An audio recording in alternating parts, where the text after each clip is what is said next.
Good morning students. Last video में हम लोगों ने समरूप त्रिभुजों के क्षेत्रफल पर आधारित प्रमेय पढ़ा था। आज हम लोग उन प्रमेय पर आधारित एक्सरसाइज 7.3 सॉल्व करेंगे। तो एक्सरसाइज 7.3 सॉल्व करने से पहले एक बार हम लोग उस प्रमेय के स्टेटमेंट को रिवाइज कर लेते हैं जो हम लोगों ने लास्ट वीडियो में पढ़ा था। तो पहला प्रमेय था, दो समरूप त्रिभुजों के क्षेत्रफलों का अनुपात उनकी संगत भुजाओं के वर्गों के अनुपात के बराबर होता है।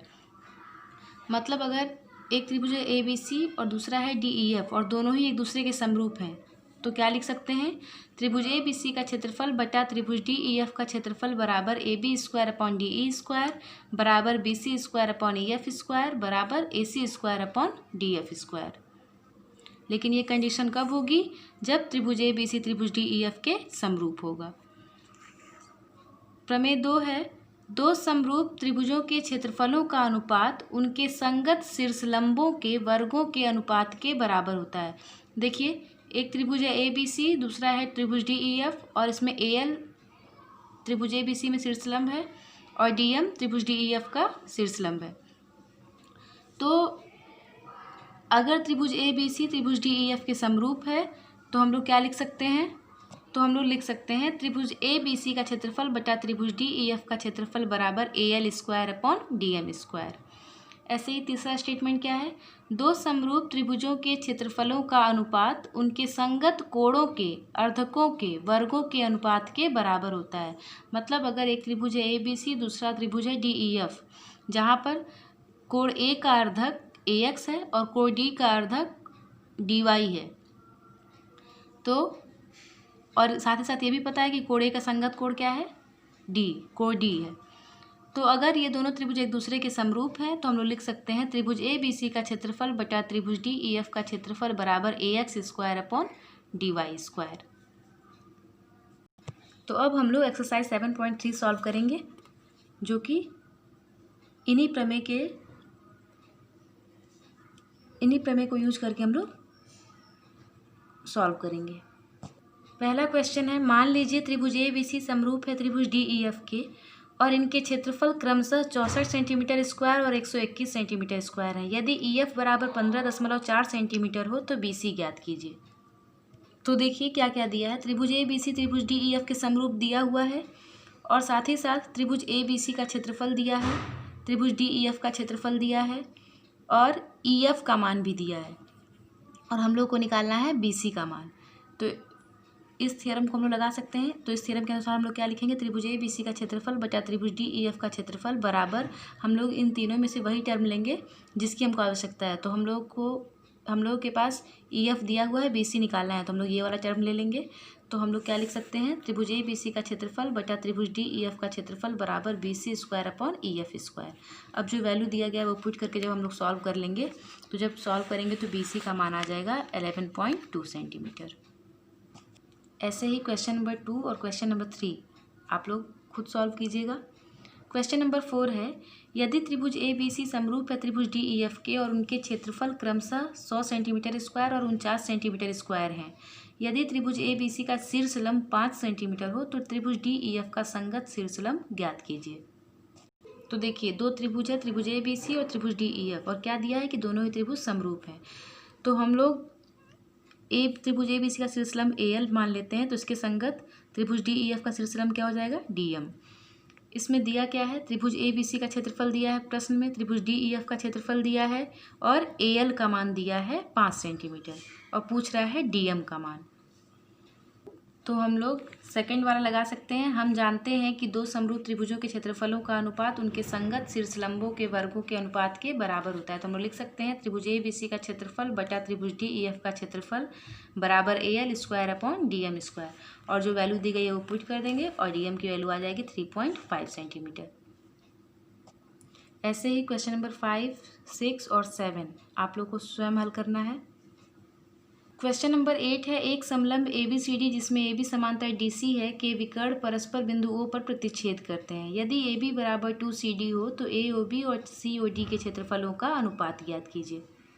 तो देखिए क्या दिया है, ए बी सी डी एक समलंब है जिसमें ए बी और सी डी क्या है, समांतर हैं, और साथ ही एक कंडीशन है ए बी बराबर 2CD, और इसके जो विकर्ण हैं वो परस्पर बिंदुओं पर प्रतिच्छेद करते हैं। हम लोगों को क्या निकालना है, त्रिभुज ए ओ बी का क्षेत्रफल बटा त्रिभुज सी ओ डी का क्षेत्रफल, मतलब कि त्रिभुज ए ओ बी के क्षेत्रफल और त्रिभुज सी ओ डी के क्षेत्रफल का अनुपात निकालना है। तो हम कोई भी प्रमेय तभी लगा सकते हैं जब दोनों त्रिभुज को क्या दिखा दें, समरूप, क्योंकि जो भी प्रमेय हम लोगों ने पढ़ा है 3 प्रमेय, तो वो तीनों प्रमेय तभी एप्लीकेबल है जब जिस त्रिभुज में लगाना है, जिन 2 त्रिभुजों में, वो 2 त्रिभुज एक दूसरे का क्या हो, समरूप हो। तो पहले तो ये करना पड़ेगा कि ये दोनों त्रिभुज क्या हो जाएं, समरूप हो जाएं। तो देखते हैं क्या क्या मिल सकता है। तो त्रिभुज सी ओ डी और त्रिभुज ए ओ बी में अगर देखा जाए तो कोण ए ओ बी और कोण सी ओ डी बराबर होगा, शीर्षाभिमुख कोण है। और दूसरी चीज़ कि ए बी और सी डी समांतर है और ए सी क्या है, तिर्यक रेखा है। तो ये वाला कोण मतलब कोण ओ ए बी, ये वाला कोण और ये वाला कोण बराबर होगा एकांतर अंतःकोण की वजह से। तो देखिए, एक तो ये वाला कोण मिल गया बराबर और एक मिल गया ये वाला। तो एंगल समरूपता से ये दोनों त्रिभुज क्या हो गए, समरूप हो गए। और जब दोनों त्रिभुज समरूप हो गए तो हम लोग लिख सकते हैं कि इन दोनों त्रिभुजों के क्षेत्रफल का अनुपात इनकी संगत भुजाओं के वर्गों के अनुपात के बराबर होता है। तो इस वजह से हम लोग लिख सकते हैं त्रिभुज ए ओ बी का क्षेत्रफल बटा त्रिभुज सी ओ डी का क्षेत्रफल बराबर होगा A B square upon C D square, लिख सकते हैं। और ए बी बराबर 2CD प्रश्न में दिया है, तो ए बी की जगह 2CD पुट कर दिए। तो जब इसको स्क्वायर करेंगे तो 4CD स्क्वायर हो जाएगा, नीचे भी CD स्क्वायर कैंसिल, कितना आया 4/1, मतलब इन दोनों त्रिभुजों के क्षेत्रफलों का अनुपात कितना है, 4:1। जो क्वेश्चन नंबर 9 है वो एग्जाम्पल नंबर 7 है आपका, तो उसकी सहायता से आप लोग इसको सॉल्व कर लेंगे। क्वेश्चन नंबर 10 देखिए, दिया है यदि 2 समरूप त्रिभुजों के क्षेत्रफल बराबर हो तो सिद्ध कीजिए कि वे त्रिभुज सर्वांगसम होते हैं। तो देखिए 2 त्रिभुज हैं इस प्रकार से कि त्रिभुज ए बी सी और त्रिभुज डी ई एफ एक दूसरे के क्या हैं, समरूप हैं। और ये भी दिया है कि त्रिभुज ए बी सी का क्षेत्रफल बराबर है त्रिभुज डी ई एफ के क्षेत्रफल के। और क्या सिद्ध करना है कि त्रिभुज ए बी सी सर्वांगसम है त्रिभुज डी ई एफ के। तो देखिए हम लोग ये तो जानते हैं कि 2 समरूप त्रिभुजों के क्षेत्रफलों का अनुपात उनकी संगत भुजाओं के वर्गों के अनुपात के बराबर होता है। तो हम ये लाइन लिख सकते हैं कि त्रिभुज ए बी सी का क्षेत्रफल बटा त्रिभुज डी ई एफ का क्षेत्रफल बराबर A B square upon D E square बराबर B C square upon E F square बराबर A C square upon D F square, ये लाइन लिख सकते हैं। और प्रश्न में दिया है कि त्रिभुज ए बी सी का क्षेत्रफल और त्रिभुज डी ई एफ का क्षेत्रफल बराबर है। तो अगर हम लोग चाहें तो त्रिभुज डी ई एफ के क्षेत्रफल की जगह त्रिभुज ए बी सी का क्षेत्रफल लिख सकते हैं, बाकी चीज़ें ऐसे ही रहेंगी। अब देखिए त्रिभुज ए बी सी का क्षेत्रफल बटा त्रिभुज ए बी सी का क्षेत्रफल, तो ये कट के कितना आ जाएगा 1 बराबर, ये चीज़ें ऐसे ही रहेंगी। अब एक बार हम इन दोनों को एक साथ लेते हैं, एक बार 1 को इसके साथ, एक बार 1 को इसके साथ लेंगे। तो यहाँ हम लोग को मिल जाएगा ए बी स्क्वायर बराबर डी ई स्क्वायर, जब तिर्यक गुणा करेंगे तो यहाँ भी मिल जाएगा बी सी स्क्वायर बराबर ई एफ स्क्वायर, यहाँ मिल जाएगा ए सी स्क्वायर बराबर डी एफ स्क्वायर, या इससे हमको मिल जाएगा ए बी बराबर डी ई, बी सी बराबर ई एफ और ए सी बराबर डी एफ। तो देखिए त्रिभुज ए बी सी और त्रिभुज डी ई एफ में जो संगत भुजाएं हैं वो बराबर मिल गई। इसका मतलब एस एस एस सर्वांग समता से त्रिभुज ए बी सी सर्वांग सम हो जाएगा त्रिभुज डी ई एफ के। क्वेश्चन नंबर 11 और क्वेश्चन नंबर 12 ये दोनों आप लोगों को स्वयं हल करना है। क्वेश्चन नंबर 11 में देखिए 2 समरूप त्रिभुजों के क्षेत्रफल क्रमशः 64 सेंटीमीटर स्क्वायर और 49 सेंटीमीटर स्क्वायर हैं। उनकी संगत ऊंचाइयों का अनुपात ज्ञात कीजिए। संगत ऊंचाइयां मतलब वही जैसे शीर्षलंब, जो शीर्षलंब होता है वही उसकी संगत ऊंचाई का काम करेगा। और उनकी संगत माध्यिकाओं को भी ज्ञात कीजिए। तो देखिए एक प्रमेय जो अभी आप लोगों को कराया नहीं गया है, अभी आगे कराएंगे, तो उसका स्टेटमेंट देख लीजिए। उसका स्टेटमेंट है कि 2 समरूप त्रिभुजों के क्षेत्रफलों का अनुपात उनकी संगत माध्यिकाओं के वर्गों के अनुपात के बराबर होता है। मतलब अगर 2 त्रिभुज हैं, त्रिभुज ए बी सी और त्रिभुज डी ई एफ, जिसमें ए एम त्रिभुज ए बी सी की माध्यिका है, डी एन त्रिभुज डी ई एफ की माध्यिका है, और ये तो दिया ही है कि त्रिभुज ए बी सी समरूप है त्रिभुज डी ई एफ के। तो हम लोग क्या लिख सकते हैं, त्रिभुज ए बी सी का क्षेत्रफल बटा त्रिभुज डी ई एफ का क्षेत्रफल बराबर होगा A M square upon D M square के। तो ये थ्योरम लगा करके आप लोग माध्यिकाओं का मान भी निकाल लीजिएगा। या आप लोग माध्यिकाओं को रहने दीजिए, आप लोग केवल संगत ऊंचाइयों का अनुपात निकाल लीजिएगा। जब हम वो थ्योरम करा देंगे तो इसके आगे हम इस वाली क्वेश्चन का जो संगत माध्यिकाओं का अनुपात निकालना है वो भी हम निकलवा देंगे। क्वेश्चन नंबर 12 भी आप लोग को स्वयं करना है। क्वेश्चन नंबर 13 है, त्रिभुज ए बी सी में डी और ई क्रमशः भुजाओं ए बी और ए सी के मध्य बिंदु हैं। त्रिभुज ए डी ई और त्रिभुज ए बी सी के क्षेत्रफलों का अनुपात ज्ञात कीजिए। तो देखिए इस तरह से फिगर बनेगा। त्रिभुज ए बी सी है और इसमें दिया है कि डी और ई क्रमशः भुजाओं ए बी और ए सी के मध्य बिंदु हैं और हम लोगों को क्या निकालना है, त्रिभुज ए डी ई और त्रिभुज ए बी सी के क्षेत्रफल का अनुपात। तो देखिए डी और ई जो है, डी जो है वो भुजा ए बी का मध्य बिंदु है और ई भुजा ए सी का मध्य बिंदु है। तो हम लोगों ने मध्य बिंदु प्रमेय पढ़ा था कि किसी त्रिभुज की दो भुजाओं के मध्य बिंदुओं को मिलाने वाली रेखा तीसरी भुजा के समांतर होती है। तो इसका मतलब क्या मिल गया, डी ई समांतर है बी सी के। किस प्रमेय द्वारा, मध्य बिंदु प्रमेय द्वारा। तो इससे क्या होगा कि जब डी ई बी सी के समांतर मिल जाएगा तो एक कोण अगर हम चाहें तो त्रिभुज ए डी ई और त्रिभुज ए बी सी को समरूप दिखाना चाहें तो उसमें हेल्प हो जाएगी। और बिना समरूप दिखाए हम कोई थ्योरम लगा नहीं सकते, इसलिए हमको त्रिभुज ए डी ई और त्रिभुज ए बी सी को समरूप दिखाना पड़ेगा। तो उसके लिए देखिए जब डी ई बी सी के समांतर हो गया तो ये वाला कोण इस कोण के बराबर मिल जाएगा संगत कोण होने की वजह से। और ये कोण तो कॉमन है दोनों में, छोटे वाले त्रिभुज में भी है और बड़े वाले त्रिभुज में भी है। तो एंगल एंगल समरूपता से ये छोटा वाला त्रिभुज और ये बड़ा वाला त्रिभुज क्या हो जाएगा, एक दूसरे के समरूप हो जाएगा। और जैसे ही ये समरूप होगा तो हम लोग प्रमेय लगा सकते हैं।